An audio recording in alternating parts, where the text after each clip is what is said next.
شهیدان برگزیدگانند، برگزیدگان خدای متعالند. با عهد خود، پیمان خود با خدای متعال اینها صادقانه رفتار کردند. شهیدان در برترین تجارت عالم برنده شدند. ان الله اشتری من المؤمنین انفسهم و اموالهم بأن لهم الجنه، یعنی جان خودشو داره با خدا معامله میکنه. دیگه بالاتر از این چی میشه؟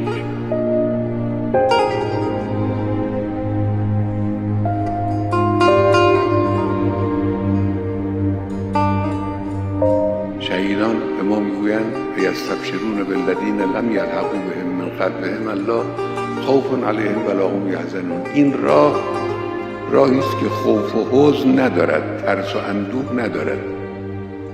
راه خداست دیگه. در این راه بایستی ثابت قدم بود، در این راه بایستی با قدرت حرکت کرد، در این راه باید متزلزل نشد با وسوسه های دشمنان. ملت ایران با شنیدن پیام شهیدان باید اتحاد خود، اتفاق خود، انگیزه خود، تلاش خود رو بیشتر کنه. پیام شهیدان ما اینه.